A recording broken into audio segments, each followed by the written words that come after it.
As you saw in the previous footage, the cabinet is looking very nice. I painted the little arms, supporting arms of the CRT. I sanded them, primed them and painted them with golden paint. I also painted the chrome part. I ended up not having those parts replated, but I think the paint will last because the TV will not be stored in a damp environment and it will not be handled very much. The mask of the CRT, I polished it with a headlight polishing paste and a drill attachment. What else did I do? I repainted the front grille, which was all rusted. I retouched the wooden cabinet. I polished the original finish. It had some chips and some scratches, and I just retouched it with my fingertip in a little bit of chocolate brown paint. It turned out really nice. I also painted the inside.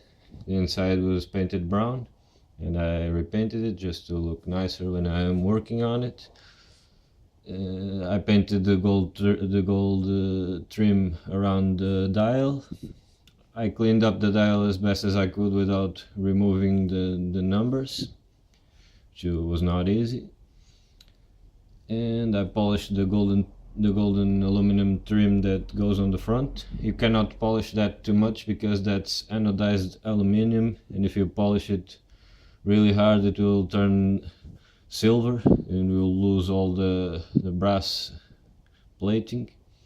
So just gently polished it. It's now very shiny. The back of the CRT cover was also polished.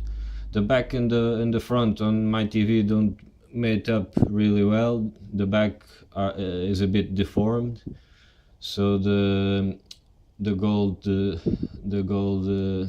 what do you call that, stripe that goes all around of the CRT does not fit very well, but that's one thing I'll have to live with it.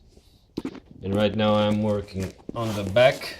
The back was broken, as you saw. I glued a piece of this thing, I don't know how do you call this. I glued a piece of it on the back, and tomorrow when the glue dries I also put some nails and bent them on the opposite side. Tomorrow I'm going to re-drill all these holes, this and that and this right here. These are the old antenna posts. They're steel and they're completely corroded.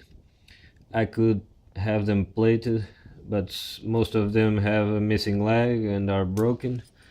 Also, there was a big problem.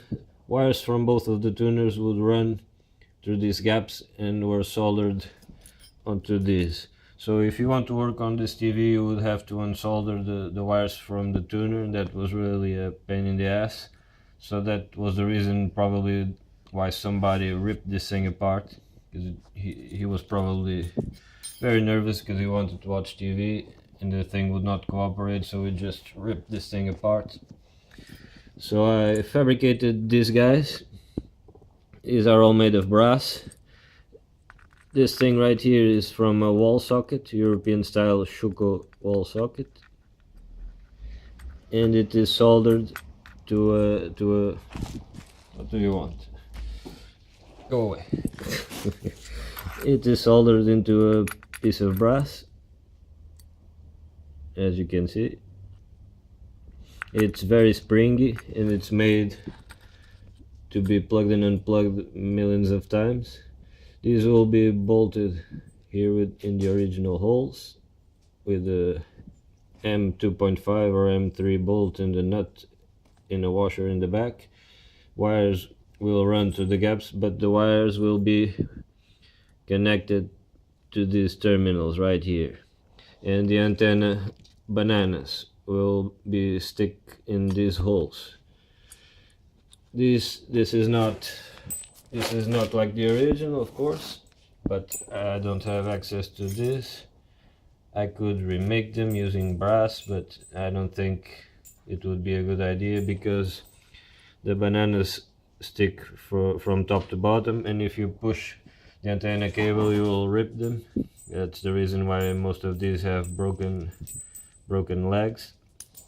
With this style of connector, if you pull the antenna, it will just unplug and will do no damage to the TV. I will keep this in a bag if one day for some reason I want to sell this. If I want to sell this and I can have all the original parts, but I don't think this will be salvageable. As much as I'd like to use the original parts, this will not be salvageable. So I'm waiting for the glue to dry, and tomorrow I'm going to drill the holes. And the dog is inspecting my work, of course.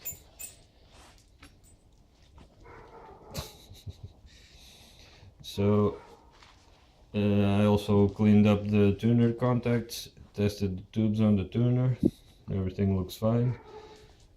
I'm working on the clunker knob, which is broken, and I'll be posting as soon as I do more work. Thank you.